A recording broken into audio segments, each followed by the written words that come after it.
Well, ladies and gentlemen, good afternoon.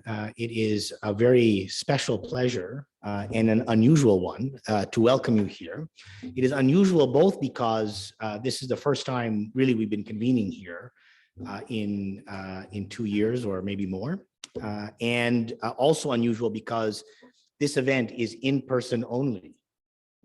Can you believe it? So you are safe in this room. There are cameras, but they're only doing it to record what's going to be a very remarkable conversation that you are all going to be a part of. So welcome. My name is Khalil Shariff. I'm the Chief Executive Officer of Aga Khan Foundation Canada. I'll just start by acknowledging that the delegation of the Ismaili Imamate here in Ottawa on the banks of the Ottawa River is on the traditional lands of the Algonquin and Anishinaabe people.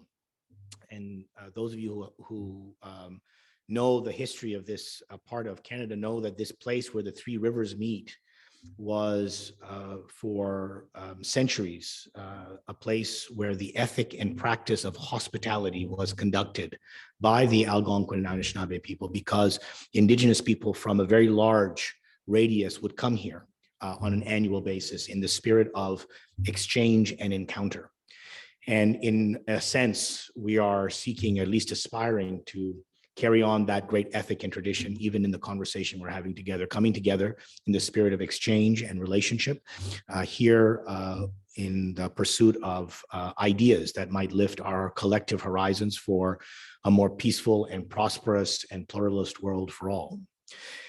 Aga Khan Foundation Canada, I think most of you know, is a global development agency that works very closely with a family of institutions known as the Aga Khan Development Network. We've had a very, very important relationship with Canadian institutions that goes back some decades now, including with Global Affairs Canada, who I want to acknowledge even now as an important partner in the series of engagements that we are launching today, which is a series on climate change. And we are delighted today that we will be a witness to a presentation and a conversation by two people who are really central to the climate discussion and debate in Canada and in the world. And if it was my preference, they would be even more central. Perhaps they will become even more central.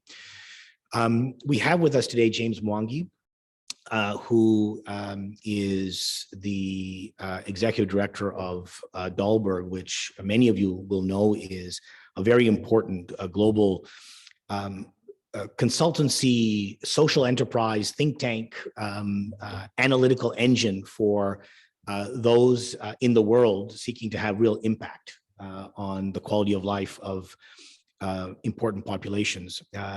James has been with Dahlberg for many, many years, but he's in Ottawa today because he is a recent addition to the board of directors of the Global Center for Pluralism. Very happy to have Meredith Preston-McGee, its Secretary General, here. If you want to know more about the Global Center, please talk to Meredith.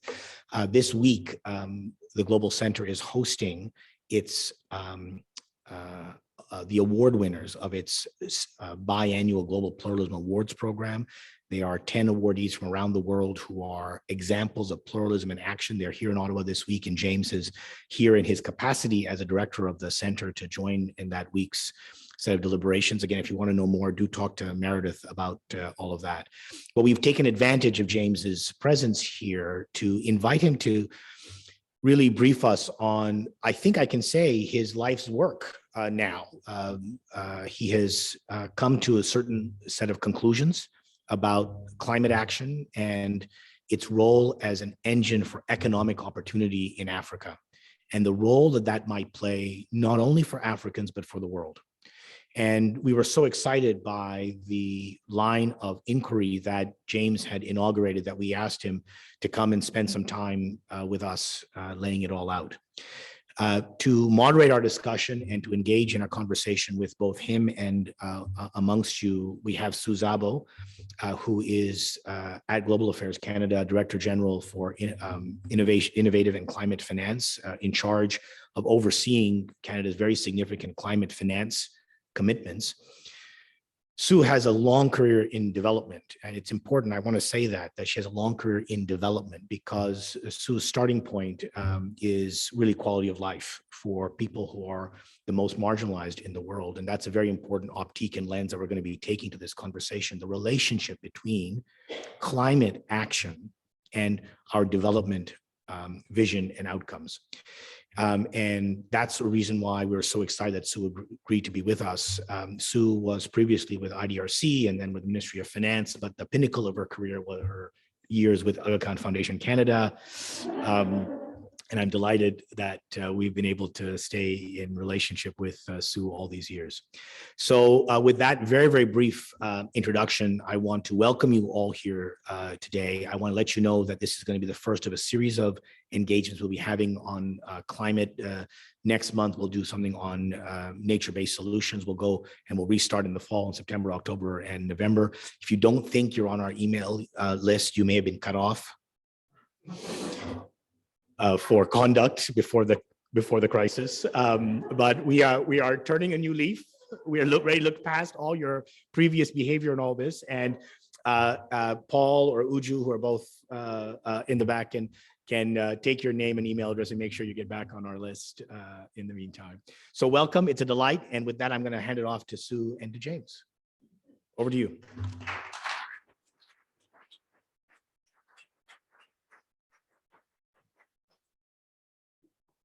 Are you going to start from here? I can Okay. yeah. Or maybe yeah, I can. All right, we're just trying to figure out whether James is going to start with giving a bit of an opening overview of the exciting work and thinking that he's doing. We can either do it as armchair or you can I think I'll podium if you wish. I will stand. I had not given this much thought. I'll stay away just to thank you, Khalil, for that very kind introduction and for hosting. It's been absolutely tremendous. Again, I cannot thank you, Meredith, and the team at the center enough for firstly the work you do, which is deeply inspiring, and also the opportunity to be here in Ottawa at a time other than when I have previously been here, which has been somewhere between the months of October and March, which did not encourage me to come back. This is a very different Ottawa, and looking forward to our conversation as well. I'm picking up an echo. Should I move further away from this, or is that just me? Okay, great. So for a moment there, I was puzzling over whether to actually fall upon that crutch of my 20-year career as a consultant and put some slides up. And I think I won't, because I think let's make this a bit of a conversation.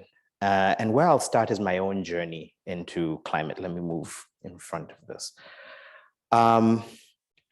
So as Khalil said, I helped found Dalberg about 20 years ago now. And for most of the life of that organization, most of my work has been focused on the question of how do you generate dignified livelihoods for the world's most marginalized populations.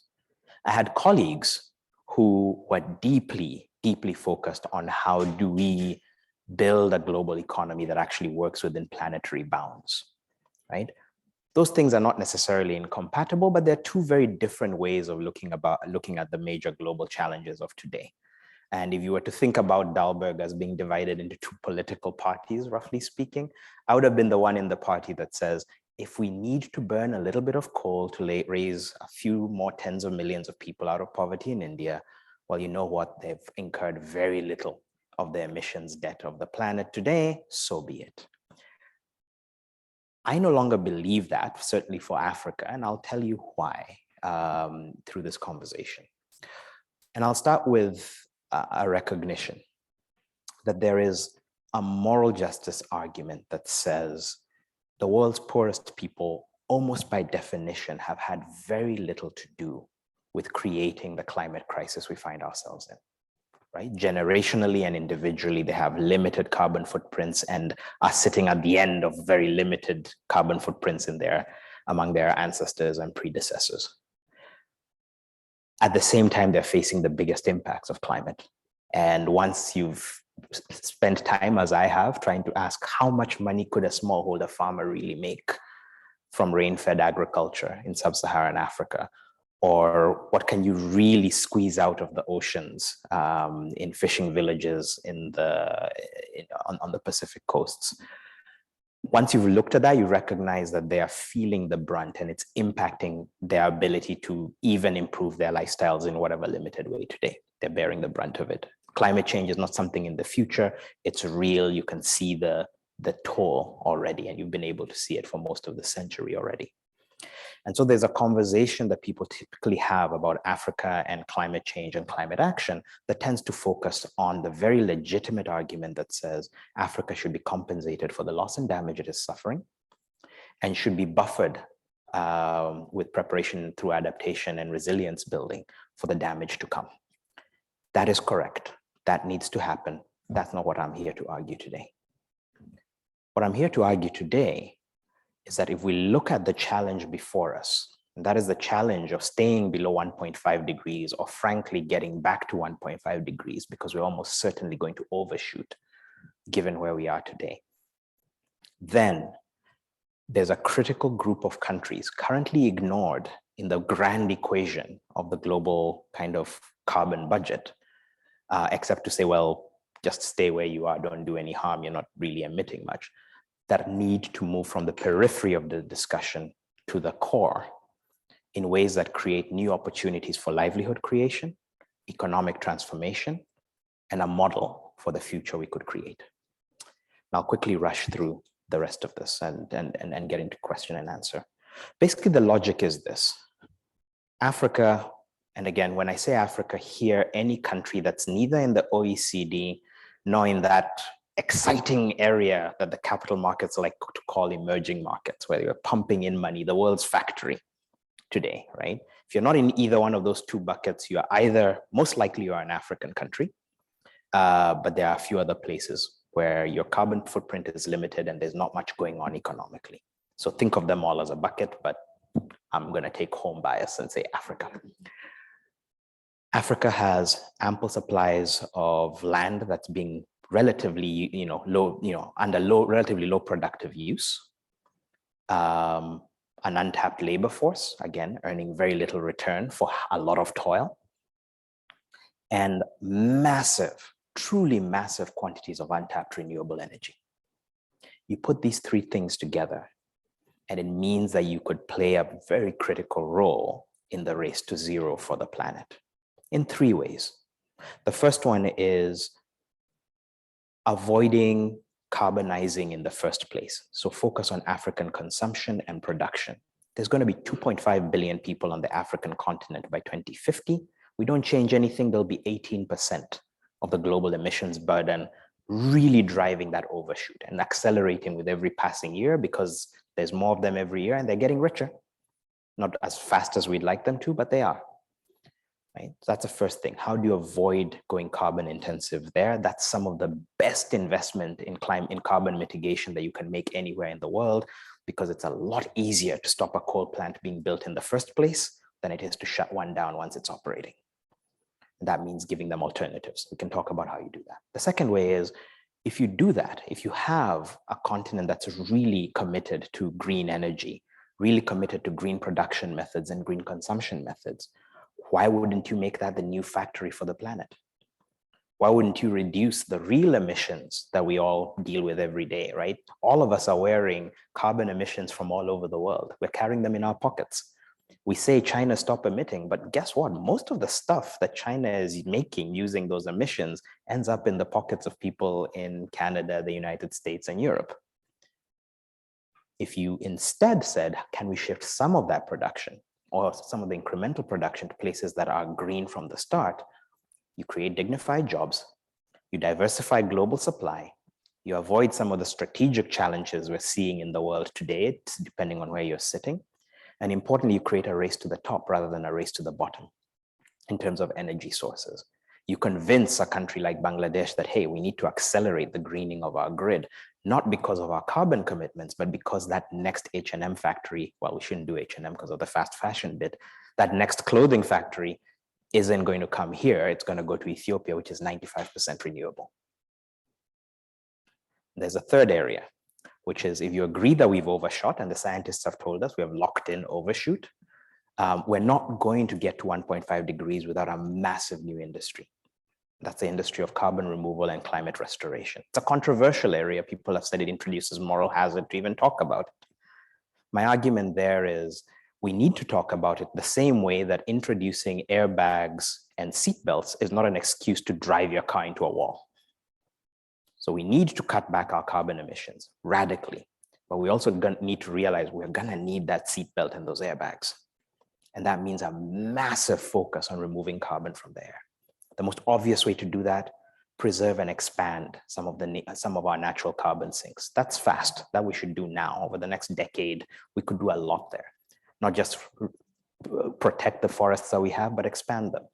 Boost carbon capture in agriculture and other spaces. But there's a limit to how much of that you can do. A few billion tons a year, after which you start to run out of land, which means that you're gonna need a whole new set of industries around giving nature a boost through the injection of energy to remove carbon from the air.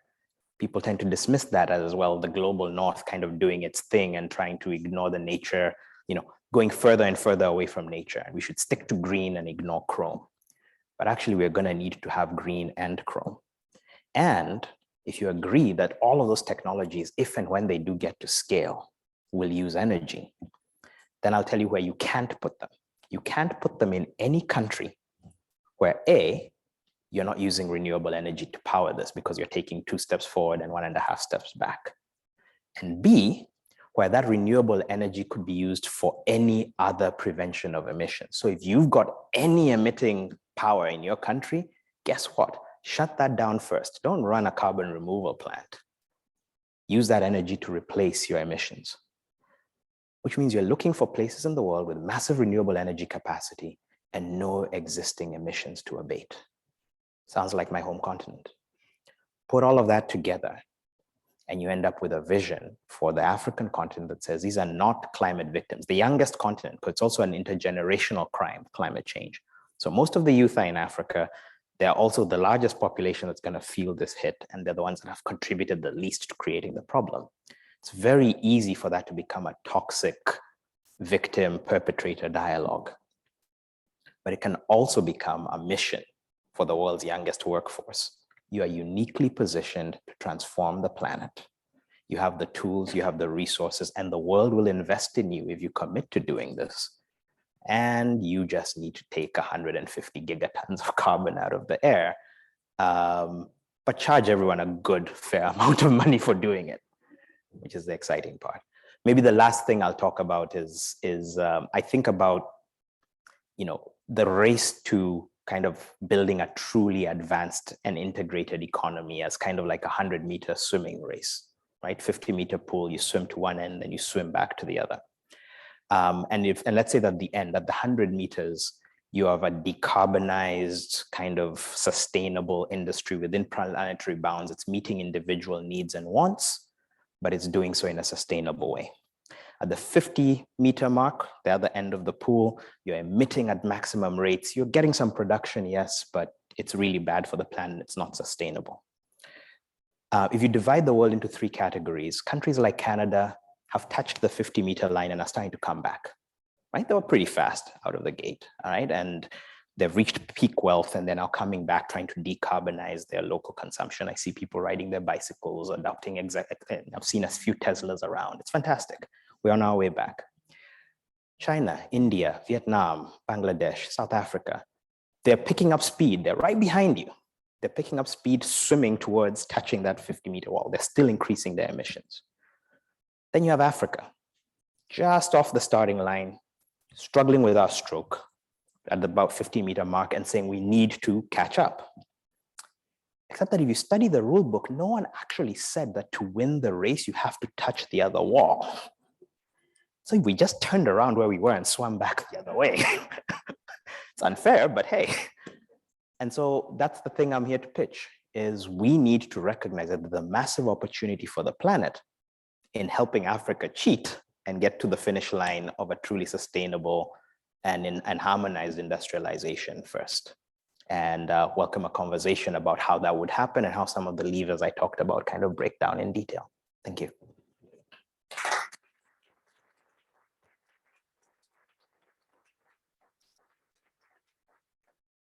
Well, thank you, James. That was fantastic. I think you outlined a little bit of the current paradox, Africa having contributed so little to the current situation of global warming, and yet being most affected.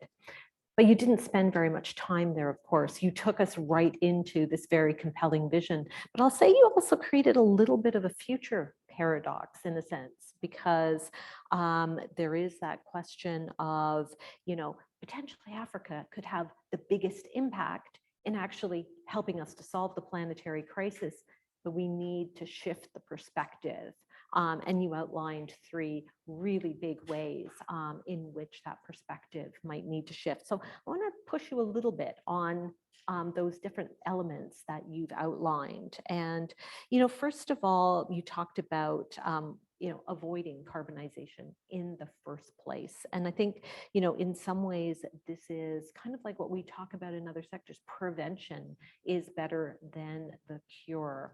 The devil is often in the details on some of this. And the question is, how do we even start down that path? And so I'd love to hear a little bit more of your thinking on how can we avoid that carbonization in the first place, and how do we think about that also in distributional terms, because we always talk about there'll be winners and losers. So how do we get to that avoiding the carbonization in a way where we can all be winners? Yeah. So it's a fantastic question. And I think I'll preface my answer by noting that across each one of these buckets, it really is a lens to look at literally every sector of the economy. If we want to talk about garments, we could have a whole day discussing that. If we want to talk about the health sector, you want to talk about agriculture and so on. So what I'll do is I'll offer a couple of examples of what avoiding carbonization in the first place might mean, and the business cases at a very high level for why you would do it. And I apologize for talking in the terms of business cases. Too many years spent as a consultant again.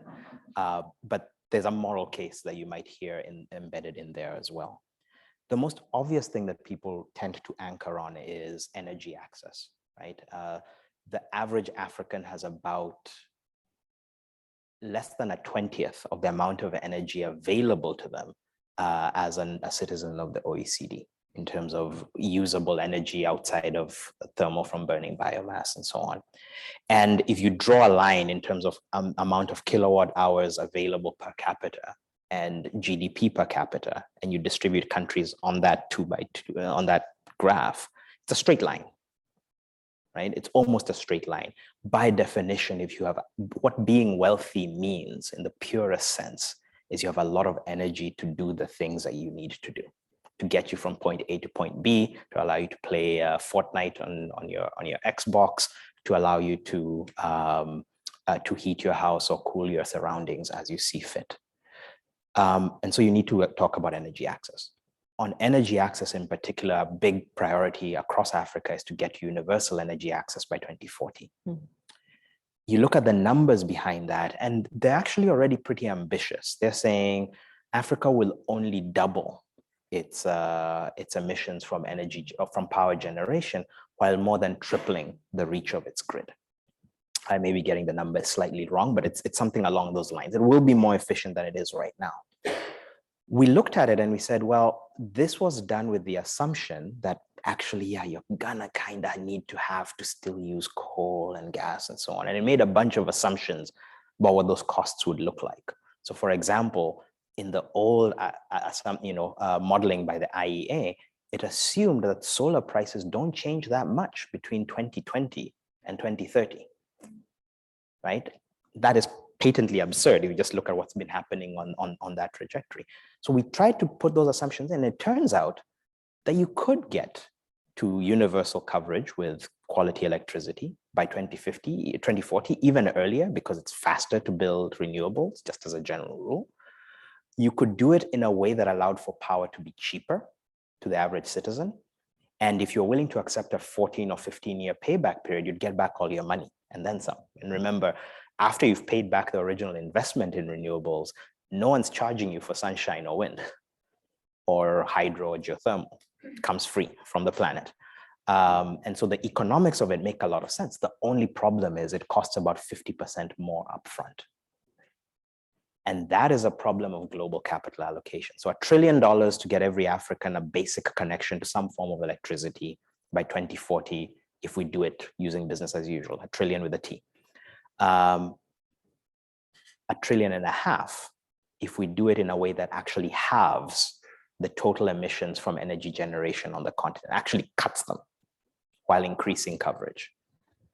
The reason we don't look at it is it's expensive. And the only reason it's expensive is something called the cost of capital. And that's something we human beings control. It's not an absolute physical constant. It's something that we can decide to shift if we understand how valuable making this pivot is to not just Africans, but everyone else.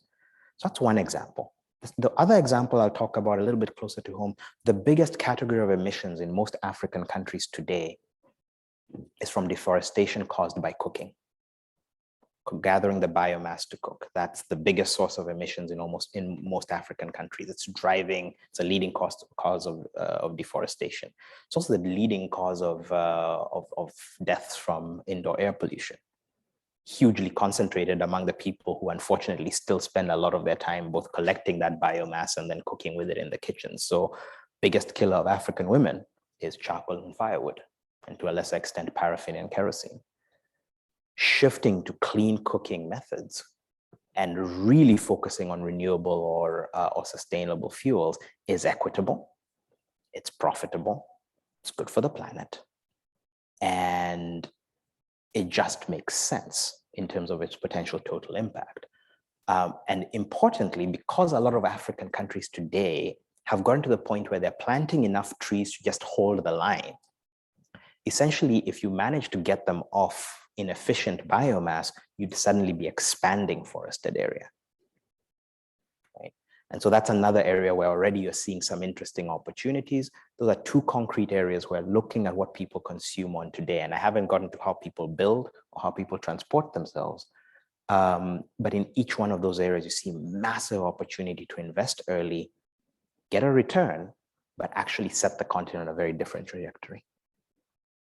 Great. So we're going to leave, some of those other areas and see if the audience asks some questions about that later. But I want to come back to your second area of best investments that you spoke about. You talked about Africa as the factory, or Africa as the producer for the planet.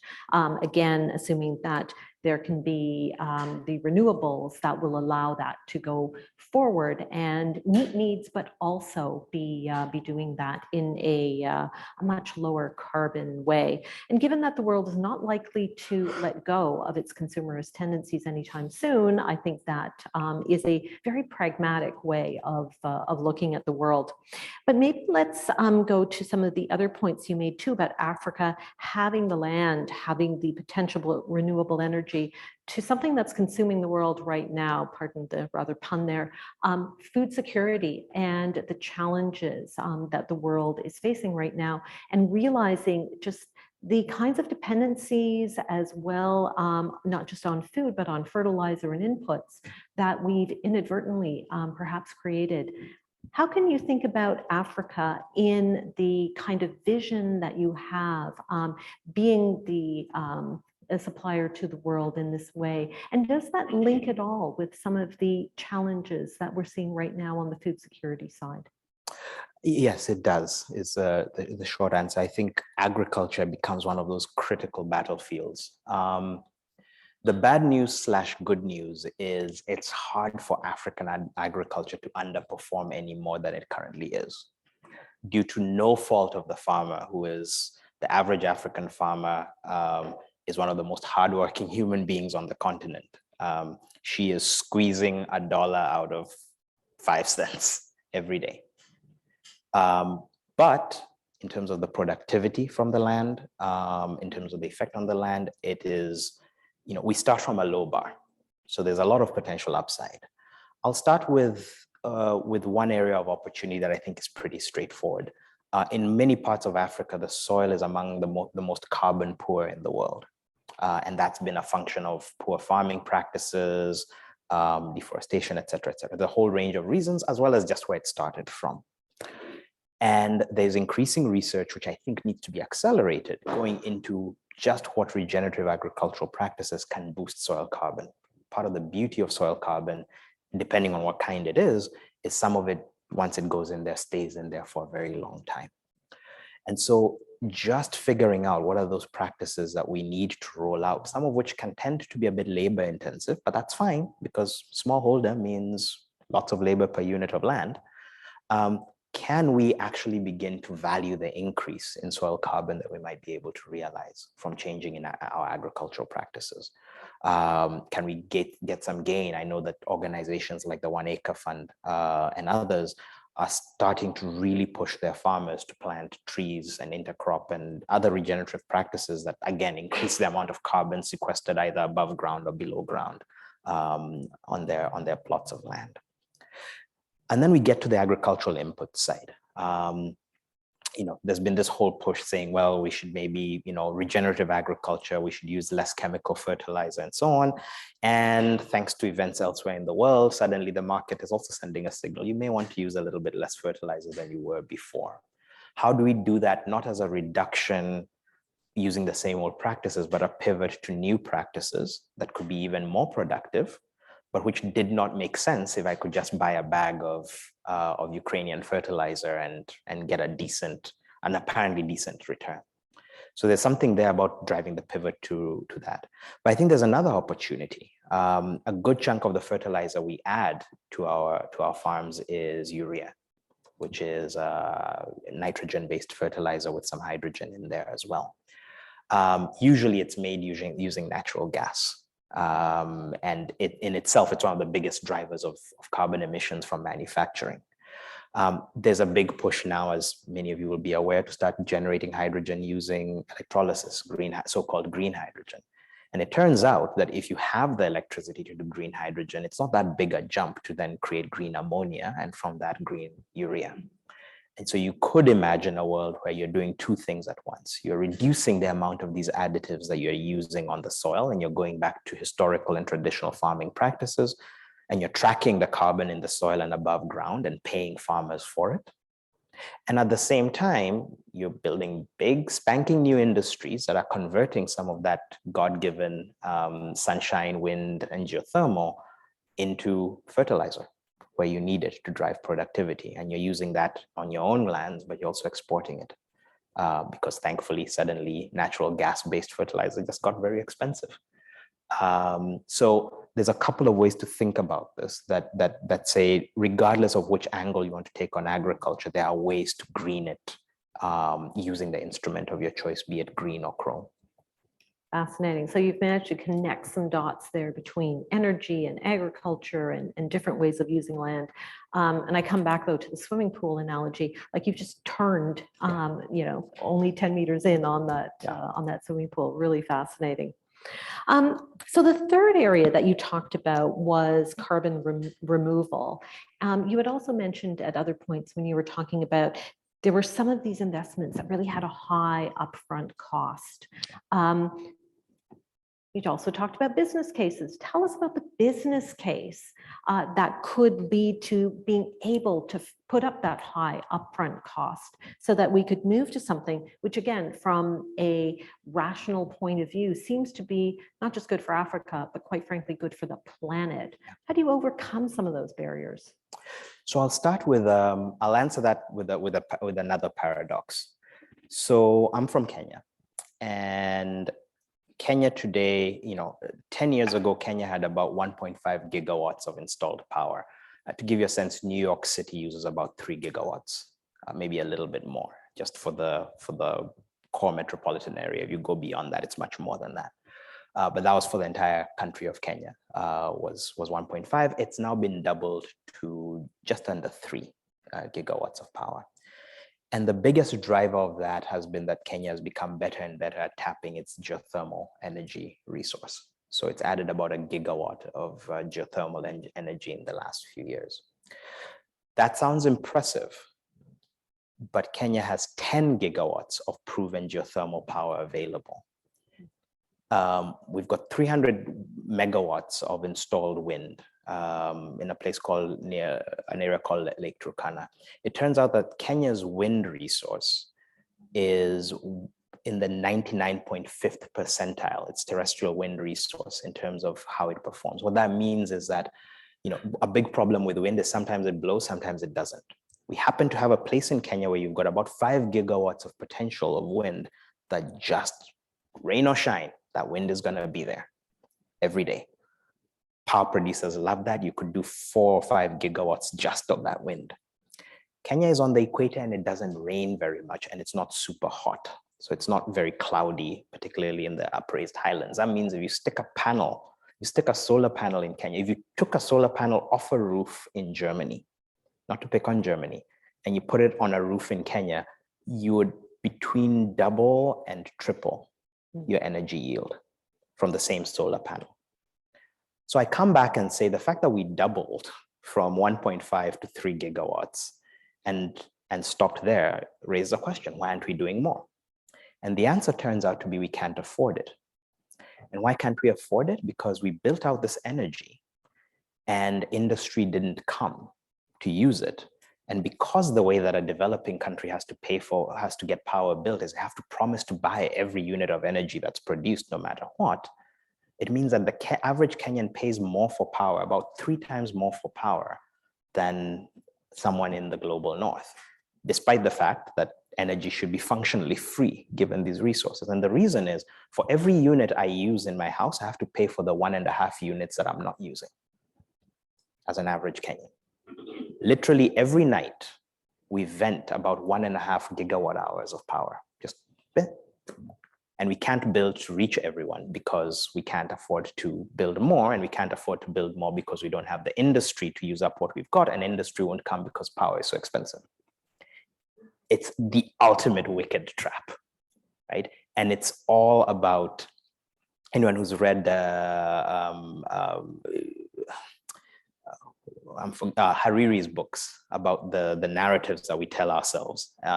This is all about the narrative we've told ourselves about how we afford energy, right? There's nothing physical, there's nothing commercial about this. If we said tomorrow, let's build more power, we could do it.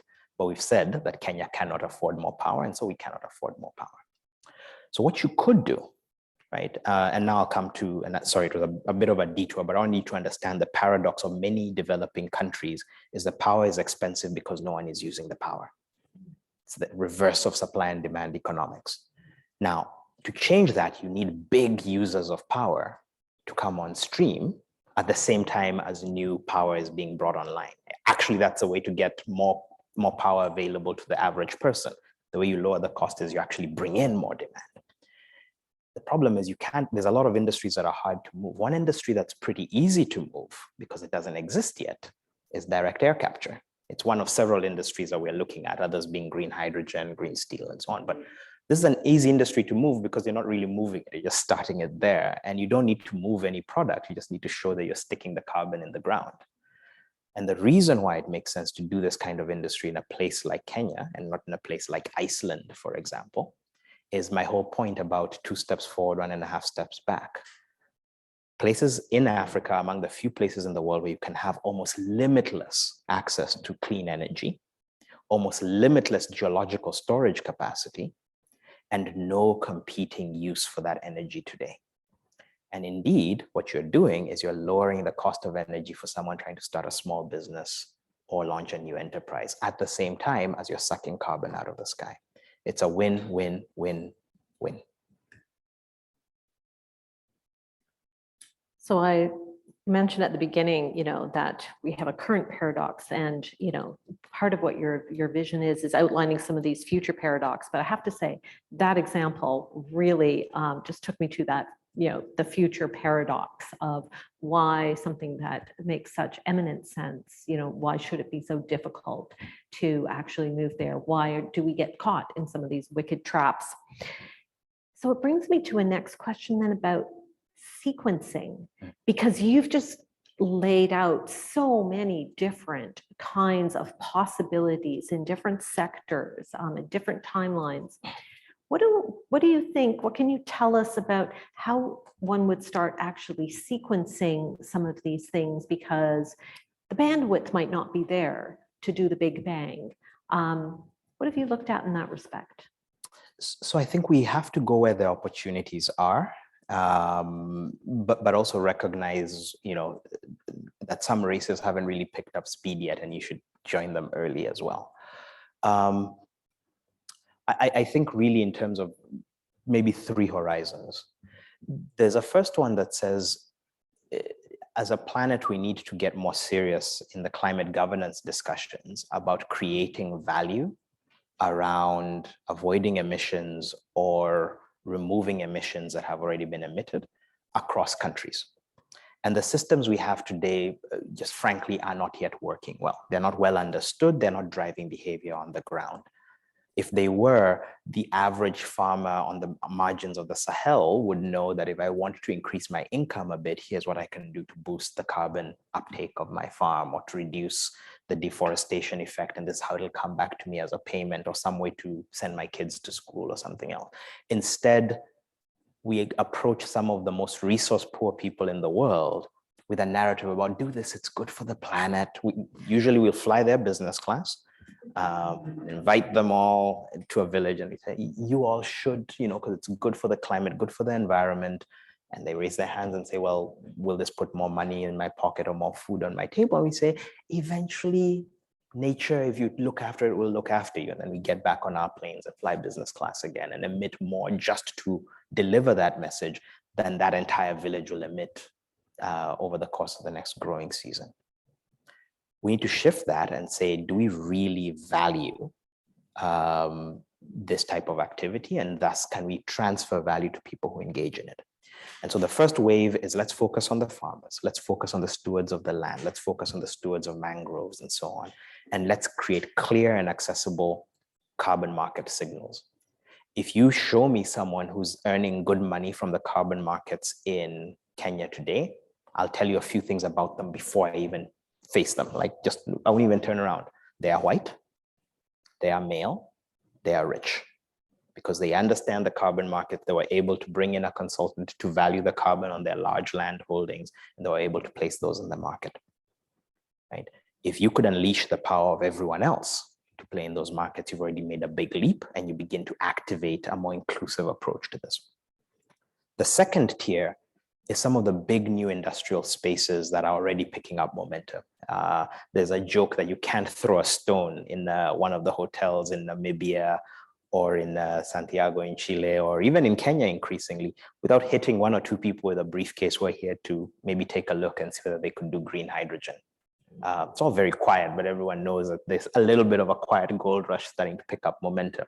And to be clear, green hydrogen is where you take solar or other energy and you use it to generate hydrogen, which you then export. Unlocking that area where people are already thinking in more natural resource-based terms, there's not a shyness about investing in Africa in those types of things. It's just a new kind of oil. We'll put in money, we'll take the stuff, we'll ship it to Germany. Governance might be a problem, but we'll just build a really high fence. If you can make that a more equitable industry and think through those value chains in a different way, then you could do something interesting there. That's a second tier and the second wave of stuff. And it's doable because people already see the opportunity. And I think the third area is where technologies haven't fully taken off. And the green hydrogen is kind of on the border of that. And it's saying we tend to underestimate how much, when you're exposed to a technology, determines who is going to be competitive in it. Right? If you had told anyone in the world that the world's leading center for its most crucial technologies, if you'd gone to Taiwan in 1980 and said, you will be the indispensable center of the highest value technologies in the world, you'd have been laughed out of town. But they got in early and they kept on improving. Think about what it means as we think about where we deploy things like direct air capture and so on, which will need to be among the biggest tools and the biggest technologies of most of this century. If they're getting started in Ethiopia, then you'll be talking about big carbon being anchored in Addis Ababa, right? Because that's where the work was being done, that's where the learning happened, and that's where the innovation took place. So I think you think about that in the three horizons. In that area, you're not talking about big investments yet. You're talking about cowboys and cowgirls, right? It's a early stage venture capital. It's risk-loving capital. that's out there testing out ideas, getting people exposed to new sciences and new technologies, most of those things will fail. But the few that succeed provide the seed for a slight pivoting and a creation of new industries where you can build global competitiveness in places that haven't had it until now. Very practical. Thank you. I think we have a little bit of time to do some audience questions.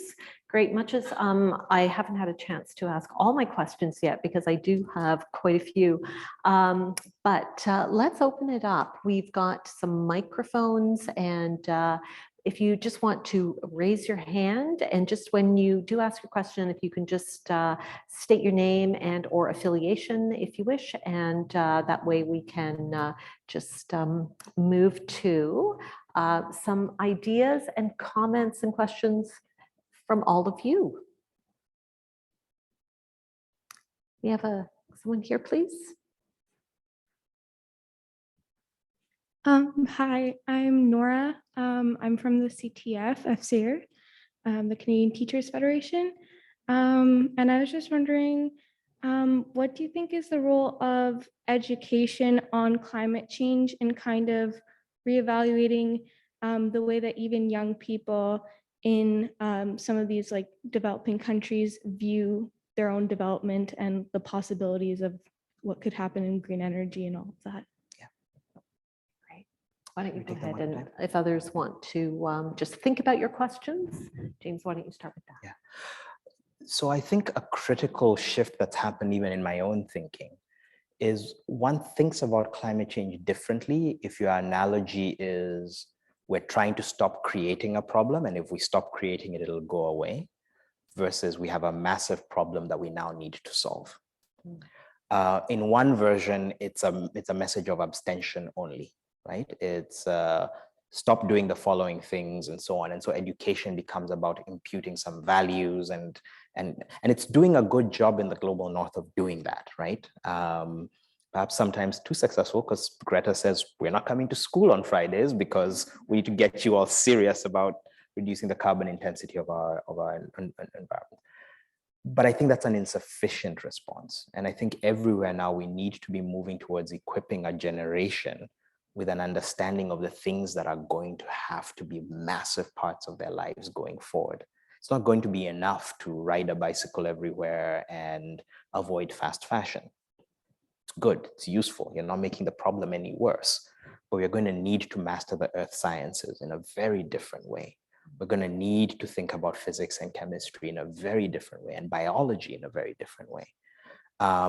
And that turns out to be really interesting in terms of what it means for even basic education in countries that are kind of on the front lines of carbon removal potential, where suddenly you're saying, in addition to some basic grounding in which crops are good for food and how you rotate crops to maintain soil fertility, you're also getting a sense of, well, how can you tell whether your soil is carbon rich? In addition to a basic introduction to geothermal, the logic of geothermal energy, you're also getting grounded in, well, how does carbon mineralization in geothermal aquifers really work? And what might be the jobs that are available in this sector over and above what you might have been able to do before. So it's recognizing that the jobs of 2050, by definition, unless we suddenly develop a taste for extinction as a species, the jobs of 2050 will have a very large category that is about climate workers. And are we actually creating not just people with an ethos of climate action, but with that relevant skills? And they really cut across everything from construction to manufacturing to the life sciences. It's everywhere. And I just don't think that it's as much in the foreground as it perhaps should be if we genuinely, as I say, don't like the idea of being extinct later this century. That was a great answer. Thank you. Yes, over here. Thank you. Hi, I'm Barbara, and I really enjoyed your presentation. This is more an observation. It's my understanding, for example, that in Canada's history, one of the greatest impacts in terms of agricultural development was the creation of, first of all, agricultural colleges, intent at bringing up a generation of farmers, but also providing a public service of a consultancy to individual farmers. So there would be a consultant for a specific region and so on and so forth. And the payback apparently has been terrific of that. One of the provinces here that I know does a very good job of it is Quebec. And for example, they've taken it a step further in terms of helping market the products. But to give you an example, cranberries. They try and educate people about the best way to do it without ruining your land, and then the quality it needs to be so that they can help produce products like cranberry jam and drinks and so on. And they market it both giving tribute to the region and to the Quebec government. And if the farmers are big enough and wish it, to their thing. So it's got a marketplace orientation, but a public sector role and an individual role that are all put together well. And I can think of models in other countries that I've worked in that are similar, but I think that that's something that we don't do enough to transmit that information through our aid programs, for example, to the benefit of other countries.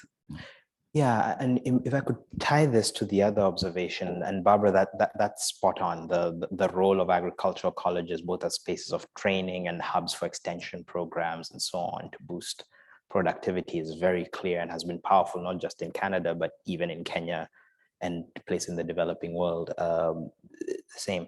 I think the critical point now is we need to have a huge chunk of what is being taught there being, how do we do all of this?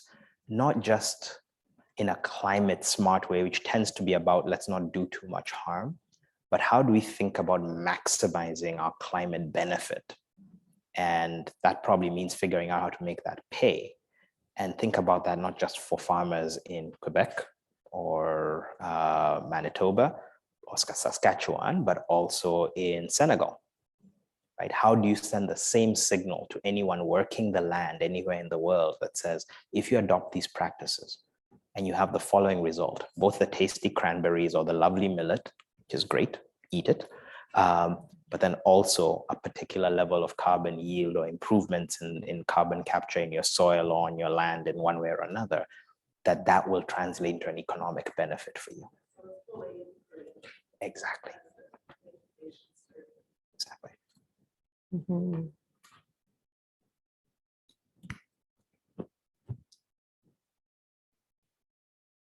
Thank you. I don't want to abuse my position because I got a bit of a preview of this earlier with James, but you know, James, when you talk about this, it's incredibly, incredibly powerful, but it does occur to me that having sort of bit by bit approach won't get us to what you're talking about. But, and your structural example of Kenya and the power is, especially having paid those bills for many, many years, very, very compelling as a bigger structural issue, not just one that you innovate away bit by bit. So I was wondering if you can speak to what you see as the need to bring actors together, big political actors, private sector, the money, all of those sorts of things, to get behind a coalition that would take this vision and make it a reality beyond an innovative great piece here and an innovative great piece there, to kind of create what you're talking about. So that is the, how much does GFANS have now? $150 trillion question as of, I think, last month. And I don't know that I have a good answer, because you're stuck between a Scylla on one side of it's a massive multi-variable problem, and a Charybdis on the other side of, if you make it too complex and everyone needs to agree in order to do anything, then nothing's going to happen. So how do you make it bite-sized and manageable, but think systemically? And I think I increasingly think in terms of flywheels. And what are the ways that you start to nudge with proof points a conversation forward? One experience that's really shaped my thinking on this was last year. I was taking a sabbatical to actually kind of think about this a little bit more and learn a bit about it. And I ended up, with a month's note, invested a little bit of time and some of my colleagues' efforts to build a little beta or proof of concept platform that basically took all of the data we could find from science-based sources and tied it to everything we knew about the structure of various African economies, and tried to come up with a map by country of how much carbon each country could remove just using land use-based methods. And then at different prices of carbon, how much carbon could you do? How much money would that be worth for the country? And how many jobs would that be? And doing that actually very granularly. So it's not, if you're doing biochar, it gives you a different number of jobs than if you're doing agroforestry, than if you're doing mangrove protection and so on and so forth. And I sent that around a bit, and with 3 weeks to go to COP, suddenly African governments were loving it, because the conversation was no longer about carbon. It was about something that they cared about internally, which was jobs. And they could say, you're telling me if I can get a decent price of carbon, I can generate 500,000 jobs in my country over the next however many years. And I was like, yeah, with technologies that all exist, it's just taking something that's happening in one tiny segment of your country and really scaling it up. And suddenly they sat up and leaned in. So that's the first thing, is can we get people to all be working with the same fact base, right? Today, if you're a government trying to develop your climate posture, you'll have a visitor from something like the Petroleum Institute or someone else who tell you, you really need to keep in mind that fossil fuels are the pathway to real development. And we agree you should decarbonize, but look at all the value that oil and gas can do for you. So insist that you are allowed to use your oil and gas. What's not pointed out is look at all of your neighbors that have had oil and gas for 50 years and how rich and prosperous and inclusive and sustainable they are. They're not. But there's no one making the opposite case.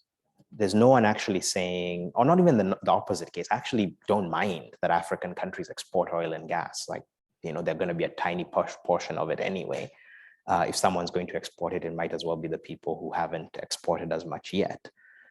But no one's making the case that says, if you really want to create jobs for your country, if you really want to create jobs in Nigeria, focus on restoring the mangroves. And this is how much it's going to be worth, because these are actually job-intensive industries as opposed to the oil industry, right? And so the first thing is create that layer of just visibility and data that's really fact-based, that's really granular. We tried in a few countries to go from the country level right down to the square kilometer tile, or 10 square kilometer tile. Sorry, we're not here at the square kilometer, to say, here's how much value you could generate in terms of climate impact by 10 square kilometer box across your entire country. And that changes the conversation in some ways. I think you need to do that. And then with that data, you're then equipping a whole range of actors to coordinate their actions. If everyone's looking at the same map, we can then agree on what corner of the map we want to meet at, right? If we don't have an agreed picture of what's possible, then we're all just wandering around and hoping for the best. And you've got lots of pilots that lead nowhere, but no one trying to build on someone else's efforts. And so build a map and then invest in innovative attempts of different kinds. Through the Climate Action Platform for Africa, we're really focused on smallholder farmers to begin with. I like to say I've got 2 dream headlines in the papers next year. In the Daily Nation in Kenya, I want they have a special on Saturdays, I think, on agriculture. And I want the cover of that to have a really happy mom sitting there saying, I got 5,000 shillings this harvest from just boosting my soil carbon, right? And then open page 3 to learn how, right? Get every farmer saying, well, how do I get paid for carbon? And in the Financial Times of London, I want an article saying Africa's smallholders could remove between 300 and 500 million tons of carbon from the air every year at less than $50 a ton. This is not about charity. This is some of the cheapest carbon removal you can buy anywhere in the world. Why the hell aren't we doing it? I think that's really interesting the way you've put that, James, because certainly I think one of the challenges has been that climate, if you stay too much at the level of aggregate GHG abatement numbers, it doesn't really come down to what is the implication of this. And so bringing it down to the people level, we're often asked for what are those results? How does it affect people? But not only that, we want those results in 2 or 3 months. And of course, climate change is long term. So we have to figure out a way that we can actually find some of those milestones, some of those short-term results, so that we can continue to get people to move on to that pathway. Okay, we have time for one more question, I'm told. Oh dear, we have 2. How about if you both ask your question, and then we'll give James the challenge of trying to create one coherent answer. Nice to meet you, James. Really enjoyable presentation. Very compelling idea. Of course, there's tons and tons of complexity underneath that idea. I'm from an organization called MEDA, and we're very interested in smallholder farmers. So I'm wondering, what are some of the on-ramps that you're envisioning for smallholder farmers to get into the market? There's lots of, whether it's microfinance or agricultural extension services, lots of attempts to reach farmers with various services, but as soon as it gets down to the smallholder farmer level, it's just that cost of servicing that, of validating, for example, like microinsurance, validating a claim, for example, it's very expensive. So what are you seeing as sort of the conceivable early stage on ramps for smallholder farmers to actually get into the carbon capture market? Okay, thank you. Hold on that, and we're going to add our other question, and then we're going to come back to you, James. He's finished. Hi, I'm Andra. My question was following on to yours, which was what kind of, this is very exciting. I think it's fabulous for Africa and for the rest of the world. I finally see some hope in this situation. So thank you for that. My question was, what kind of political, because for any change like this, country-wise, you need some political will and so a willingness to lead. And I'm wondering if there are those leaders in Africa that, understand this and are willing to take, as a group for Africa and for, to show the world, are willing to take the lead on this and be, renewable energy leaders and show us how it should be done. Great. Great questions, both. Thank you. I'll take them in the order asked. On smallholders, they're a fiendishly difficult category to engage with, as you've said. Their paths to market and the paths to reaching them are difficult. The pilot project or the demonstration project that we're running sidesteps that by saying we actually want to work with those who are already aggregating smallholders. And it turns out a number of smallholder organizations or organizations that have been working with smallholders are starting to ask a question about, well, could carbon play a role in our value proposition? And what we're saying is, in the same way that say a 1 acre fund is providing support to farmers to boost their yield of maize or beans, that actually there's just another product line. There's another revenue line where you use the existing channels because they're already working with farmers on their agricultural practices, on their inputs. There's already some degree of monitoring already underway. Can we layer carbon in there? There's another lever there, which is how do we use technology? So you look at some of what's possible now with satellite monitoring, for example. And I think there's a journey in training the algorithms and sampling and ground truthing. But I think we may be able to cut the unit costs of assessing, soil carbon or other drivers of carbon capture over time to a point where it actually does make sense to do it, acre by acre on some level. The good news about focusing on that is threefold. The first one is you're going, like I said, to labor-intensive farmers, and you're giving them another way to generate value from their labor. And so you can do some very specific tasks that just don't make sense on a massive farm unless you're creating a very elaborate robot. So that's the first thing. The second thing is all you need to do to get down there in terms of enabling the market is covering all of your commercial farmers as well, because it's a lot easier for them to aggregate some of their data. They may not be able to do all of the practices, but they can do some, and you're getting them all. And the third thing, and this is where I pivot to the other question, is anything that puts money in farmers' pockets, in my experience, is beloved of African political leaders or political leaders anywhere. Happy farmers mean, no blocked Paris streets. If you're Emmanuel Macron, it means you're likely to be reelected and so on. And I think part of the pathway to creating political will around this is moving this from being a pure kind of good housekeeping policy conversation, which is what it's been, right? You've had the conscientious developing country leaders come and read whatever script they know is the most popular among the donor community. And elsewhere, they may even believe in it themselves because some of them are well-educated elites who care about some of these issues, but they're not using these, they're not campaigning on this at home, right? Climate is not a campaign issue, jobs are. And so the key to building political will is actually making that ironclad link, not in some nebulously defined future, but in the here and now. I can give you 10,000 new jobs in this sector with this much investment. And I think the critical part that countries like Canada have to play in that is if a leader makes that leap of faith or an entrepreneur makes that leap of faith, assuming that the capital will be available. And if the data says that they can deliver. So I'm not saying be charitable. There's no right to innovation. There is just you have a right to try. You also can fail if you try and don't do it well. But if something makes sense, for goodness sake, can the capital be there when it's needed? Because otherwise you will have the biggest ever I told you so, and you will lose these people forever. If they show up and say, we've done what you asked us, the Rwandan government right now is trying to recast some of what they bring to COP and say, here's what it would take. Here's how much money, not give us X billion dollars for climate adaptation, but rather here's how much it would take to electrify our entire fleet of urban transportation and what the carbon impact of that would be. Can you do it? If not that, here's what it would take to wipe out unregulated biomass from our cooking systems. And this is the plan for doing it.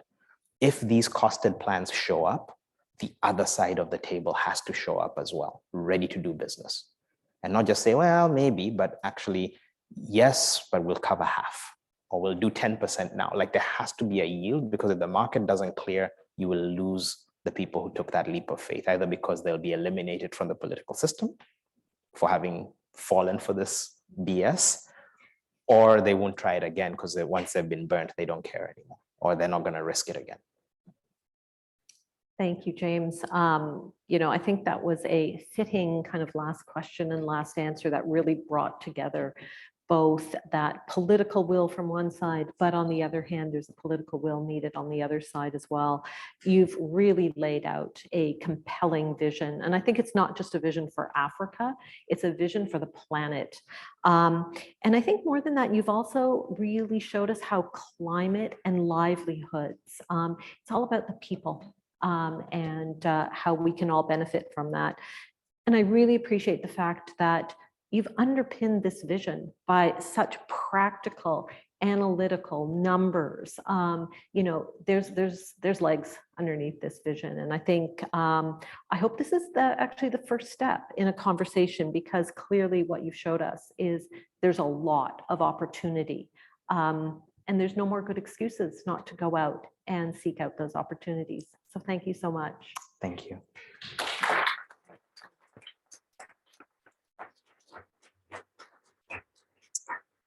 Good afternoon, everyone. My name is Kirsten Eyes. I have the pleasure of being the Director of Public Engagement and Resource Mobilization here at the AgaCon Foundation of Canada. And it is my distinct pleasure and honor to thank you both for the time you've spent with us today. James, it is not hyperbolic of me to say this has been a professional highlight for me, and we've so very much enjoyed having you here with us and hearing such a compelling and inspiring vision for the future of not only Africa, but the world. Thank you very much to Sue for tackling such an incredibly daunting and inspiring and unheard of vision for change. That was no small feat. And thank you to each and every one of you for coming out and participating in their first lead climate change event series and coming back into this building and creating such a space of discourse and provoking thought and thoughtful discussion. And we look forward to welcoming you back in the near future. So please stay tuned. Please do join our mailing list if you haven't already or mysteriously left it. And we look forward to engaging in much more lovely conversations around wonderful opportunities to impact climate change in our world. So thank you very much to everyone this afternoon.